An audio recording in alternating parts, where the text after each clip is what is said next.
After the end of World War II, the world was split into two, East and West. This marked the beginning of the era called the Cold War.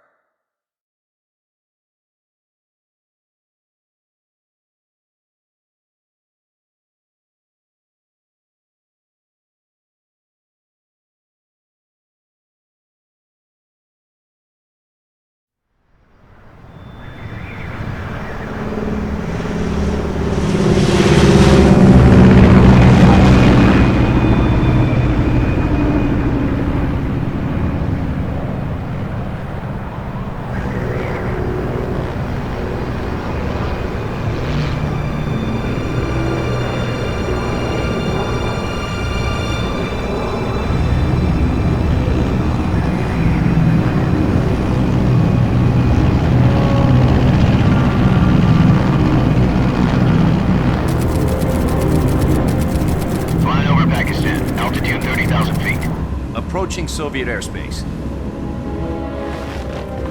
20 minutes to drop off. Commencing internal depressurization. Equipment check. Arm main parachute. All right. You ready to go? Drop zone still showing a high pressure mass. Cav okay. Good. We've got high visibility.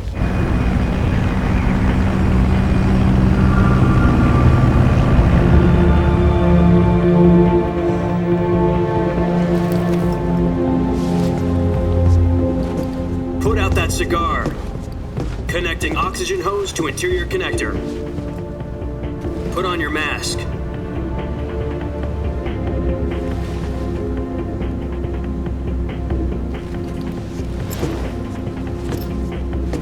Does this panty waste know what he's doing? Approaching release point. 10 minutes to drop off. Hey, are you deaf? He said put out the cigar and put on your mask.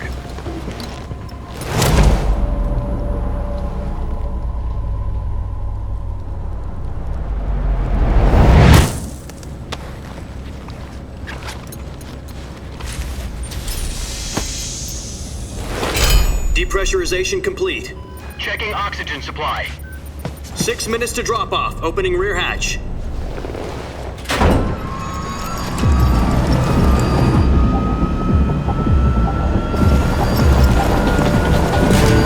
Sunrise.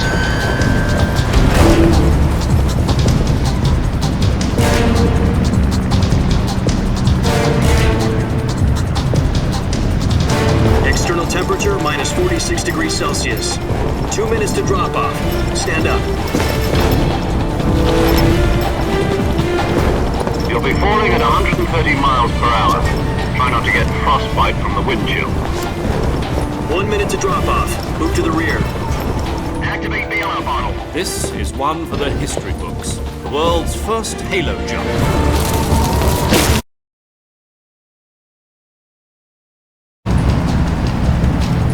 Status okay. All green.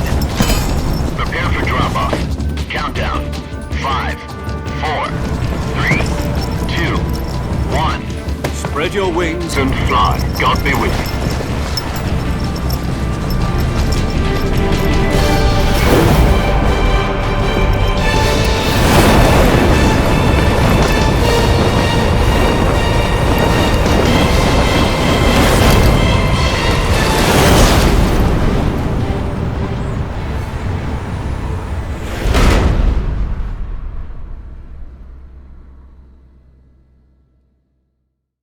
Jack, I've got some important news. The head of the CIA has finally given us the green light for the Virtuous mission. Virtual mission? No, the Virtuous mission.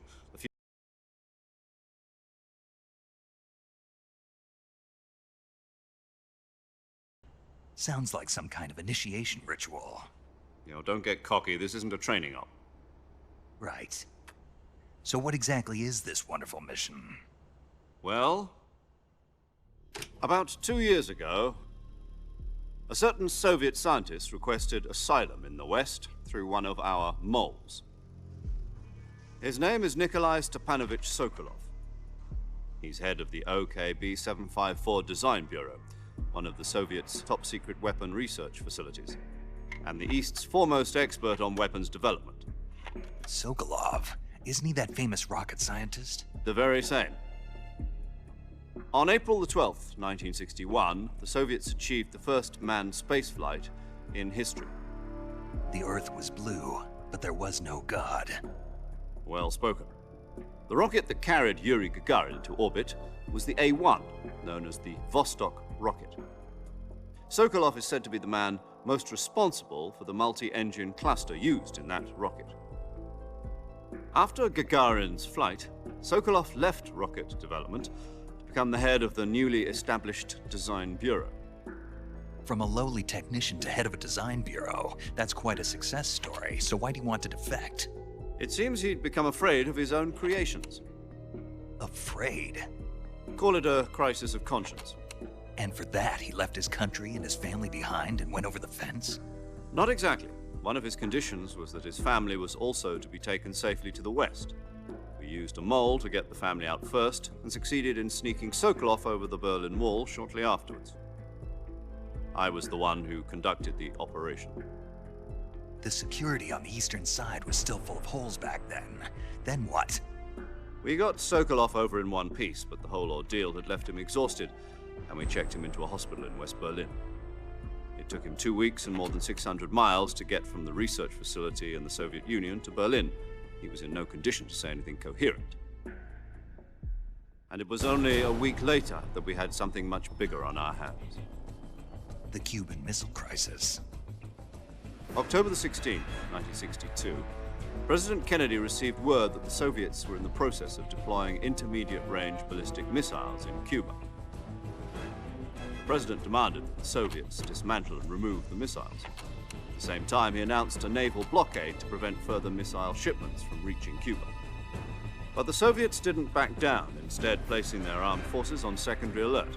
Soviet transport ships carrying missiles continued on course towards Cuba. US and Soviet forces went on alert for an all-out nuclear war. Frantic negotiations were conducted through the UN's Emergency Security Council and unofficial channels to end the hair-trigger standoff.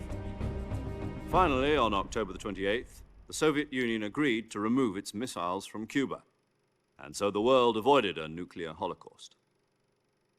But in order to get the Soviets to pull their missiles out, we had to make a deal. You mean the one where the US agreed to remove its IRBMs from Turkey? No. The Jupiter IRBMs deployed in Turkey were obsolete, and we were going to get rid of them anyway. They had no strategic value whatsoever to either the US or the Russians. The Turkey deal was a ruse, a cover story that was fed to the other intelligence agencies around the world. So what did the Russians really want? Sokolov. They wanted us to return Sokolov. You mean the Soviets pulled out of Cuba just to get their hands on Sokolov? That's right. What the hell was he working on? At the time, we had no idea. We were running out of time. It was either give up Sokolov or risk full-scale nuclear war. In the end, we had no choice. President Kennedy gave in to Khrushchev's demand. The next day, I got Sokolov out of the hospital, handing him over to agents on the eastern side. Sokolov kept on screaming, "Save me," until he disappeared from my sight.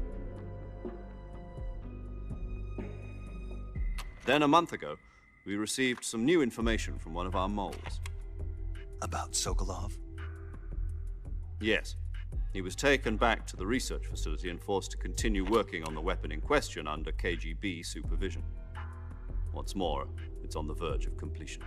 So what kind of weapon is it? Something to do with space rockets? No, missiles. Same technology. I guess you're right. We don't know the details, but it appears to be a new kind of nuclear device. For half a year now, the Soviets have been conducting frequent nuclear tests at Semipalatinsk. Something to do with the weapon, I assume. We're talking about a secret weapon so big that Khrushchev was ready to pull out of Cuba to get it back. Is Sokolov still in the facility? No. According to our intelligence, he's in Selinoyarsk, a place in the mountains about 3 miles to the west that's known as the Virgin Cliffs. The Virgin Cliffs. Nice name for a virtuous mission. They moved him there just recently. Why? Apparently, they're conducting a field test of the weapon, but it's our best chance to get him back. This mission would never have been possible if he was still in the research facility. This is our last chance. Sokolov must have known that too when he contacted us.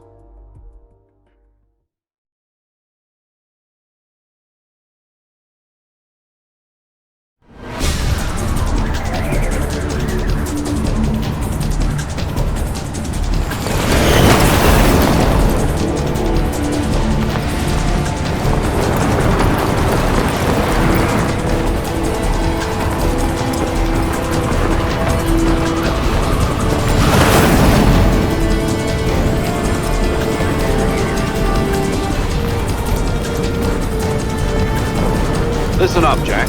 Your mission is to infiltrate Selino-Yarsk in the Soviet mountains, ensure the safety of Sokolov, and bring him back to the West.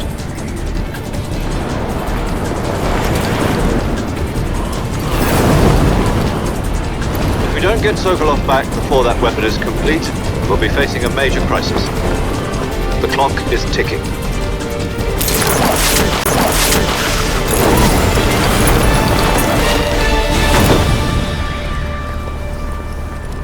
Once we've confirmed the rescue of Sokolov, stand by at the recovery point.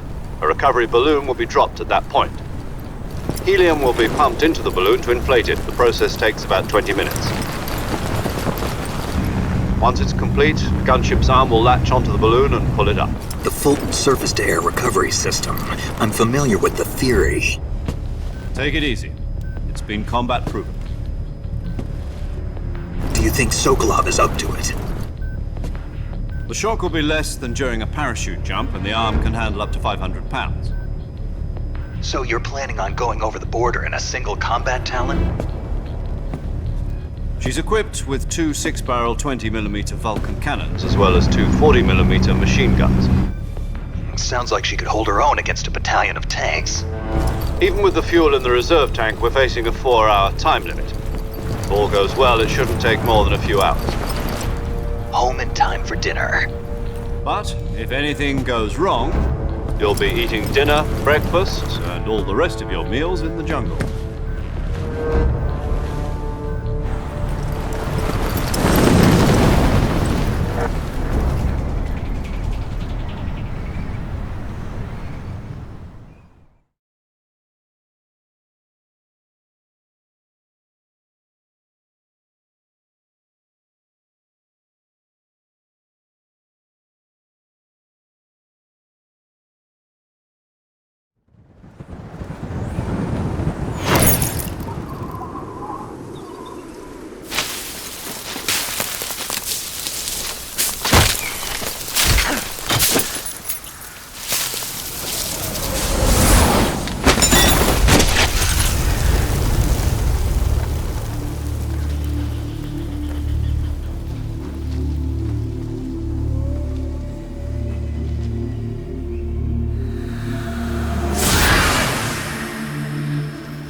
Do you copy?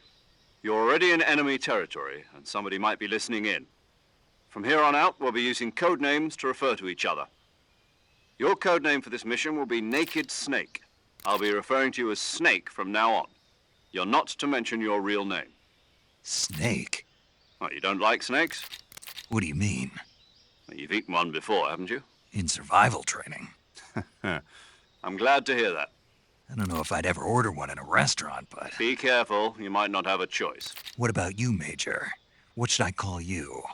Let's see. I'll be Tom. Call me Major Tom. This will be a sneaking mission. You must not be seen by the enemy.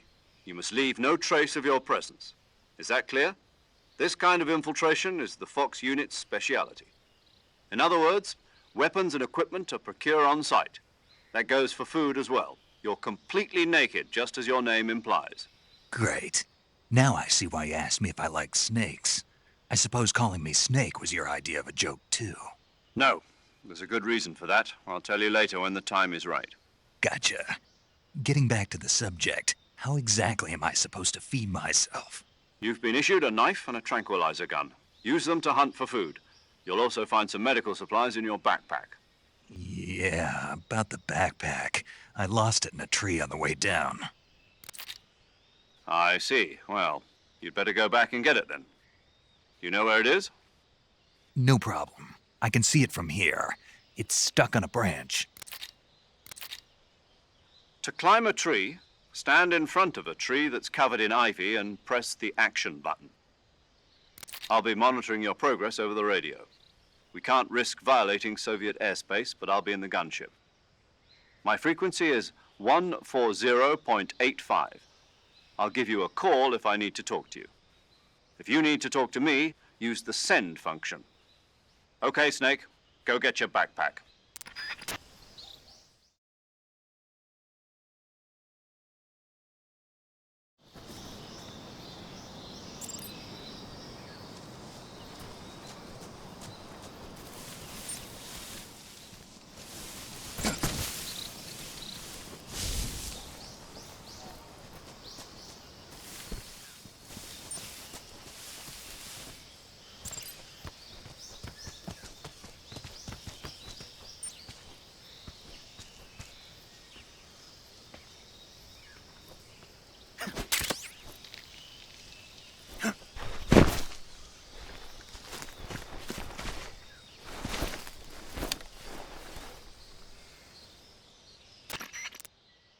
I see you've retrieved your backpack, Snake.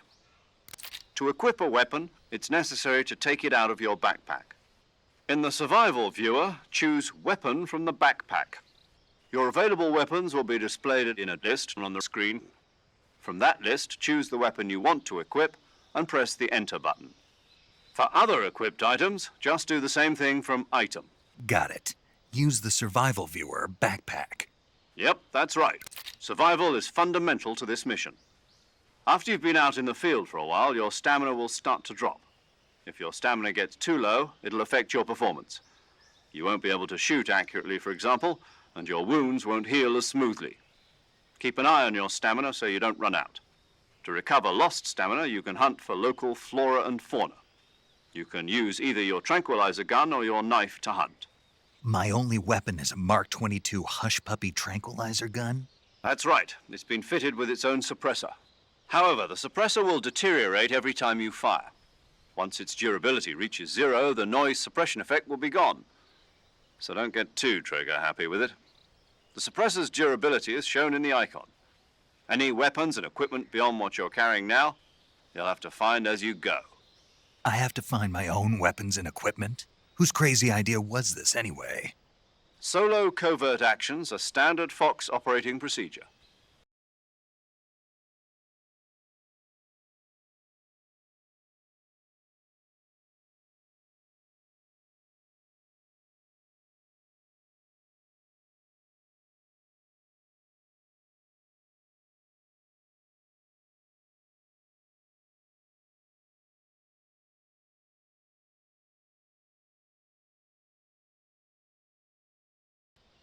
Your presence in enemy territory is already a violation of international conventions of warfare. There aren't supposed to be any American soldiers in Russia. It could spark an international incident. You can't let anyone see you. You can't let the enemy know you're there. This is a stealth mission. You're a ghost, Snake, in every sense of the word. And there'll be no rescue if you're captured. The military and US government will deny any involvement in the affair. Then I'll just have to take care of myself, huh? I'm afraid so. You've been given a fake death pill for that purpose. SIS guidelines stipulate that soldiers on covert ops like this one be issued a potassium cyanide capsule. Tape it to your body so you can take it when you need to. How generous of you. Use it if you're taken prisoner by the enemy. It'll send you into a state of false death for a short time. Fooling them into thinking that I'm really dead. So, how do I come back to life? Just take the revival pill. You mean that thing they put in my tooth before the mission? That's the one. But be careful. If you remain in a state of false death for too long, nothing will be able to bring you back. Remember that. I'll keep it in mind. You said this was a solo mission, right? Right. I guess that means I can't count on any reinforcements. Correct. The mission rests entirely in your hands. A real one-man army. Relax. There's a support team ready to back you up over the radio. Who? I'll introduce them to you. This time, survival is of utmost importance. The first member of the support team will be in charge of monitoring your physical condition, acting as a medic, so to speak, as well as recording your mission data. She's a member of Fox as well, and she's here on the gunship with me. She? Hello, Snake. I'm paramedic. Nice to meet you. Paramedic. As in a medic who comes in by parachute. Aren't you going to tell me your real name? Are you going to tell me yours, Mr. Snake? My name, huh? It's John Doe. And they call you Jack for short. You're a regular Captain Nemo.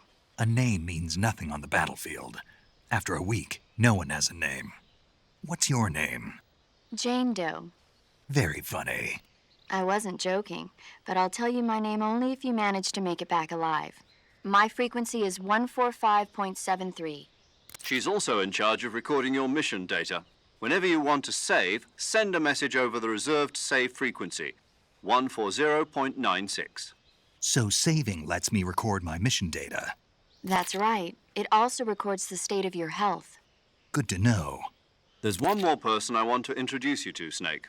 Huh? Speaking of snakes, you remember the boss, don't you? A legendary soldier and your mentor. Actually, it was the boss that got the DCI's authorization in the first place. She's going to be serving as Fox's mission advisor. The boss is? She also helped me plan this mission. She and I were at SAS together. Jack, is that you? How many years has it been? Boss? That's right. It's me. Talk to me. Let me hear your voice. It's been 5 years, 72 days, and 18 hours. You've lost weight. You can tell just by the sound of my voice. Of course I can. I know all about you. Really?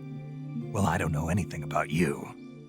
What's that supposed to mean? Why'd you disappear on me all of a sudden? I was on a top secret mission. You didn't need me anymore.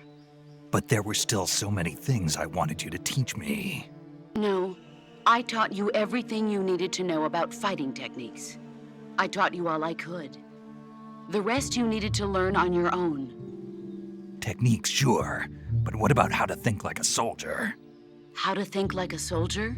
I can't teach you that. A soldier needs to be strong in spirit, body, and technique. And the only thing you can learn from someone else is technique. In fact, technique doesn't even matter.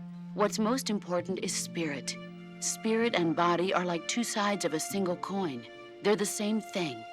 I can't teach you how to think. You'll just have to figure it out for yourself. Listen to me, Jack. Just because soldiers are on the same side right now doesn't mean they always will be. Having personal feelings about your comrades is one of the worst sins you can commit. Politics determine who you face on the battlefield. And politics are a living thing. They change along with the times. Yesterday's good might be tomorrow's evil. Is that why you abandoned me? No, it had nothing to do with you. I already told you, Jack. I was on a top secret mission. A soldier has to follow whatever orders he's given. It's not his place to question why. But you're looking for a reason to fight. You're a natural-born fighter, but you're not quite a soldier. A soldier is a political tool, nothing more. That's doubly true if he's a career soldier. Right and wrong have no place in his mission. He has no enemies and no friends. Only the mission. You follow the orders you're given. That's what being a soldier is. I do whatever I have to get the job done. I don't think about politics. That's not the same thing. Sooner or later, your conscience is going to bother you. In the end,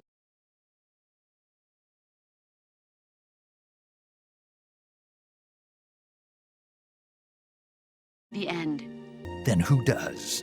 The times. People's values change over time, and so do the leaders of a country. So there's no such thing as an enemy in absolute terms. The enemies we fight are only enemies in relative terms, constantly changing with the times. As long as we have loyalty to the end, there's no point in believing in anything, even in those we love. And that's the way a soldier's supposed to think? The only thing we can believe in with absolute certainty is the mission, Jack. All right, but do me a favor. What is it? Call me Snake. Snake. Oh, right. Your codename is Snake. It suits you well. That's right. The legendary unit that the boss put together during World War II was a snake. The Cobra unit, a group of heroes that brought the war to an end and saved the world. As long as you've got a legendary hero backing you up, you'll be fine. Isn't that right, Snake? Yeah, I can't think of anyone else I'd rather have with me. Oh, and one more thing, boss. Yes? It's good to hear your voice again. Same here. After all, who knows if either of us will make it out alive? Snake, you are always best at urban warfare and infiltrating buildings. But this is the jungle. Survival is going to be key. Those CQC techniques I taught you are sure to come in handy. CQC? Close quarters combat, huh? I've been in the Green Berets for the past few years. I'm probably pretty rusty. Not to worry. I'll be here to help you remember. After all, this is your first actual survival mission. I'll be supporting you over the radio. Where are you, boss? Next to the Major? The boss is communicating with us by radio from aboard a Permit-class submarine in the Arctic Ocean. My frequency is 141.80. Call me if you need my advice on battle techniques. Gotcha. Your mission is to retrieve Dr. Sokolov. Dr. Sokolov is being held in an abandoned factory located to the north of your current position. Avoid heavy combat and don't let anyone see you. Don't forget that this is a stealth mission. Snake, try to remember some of the basics of CQC.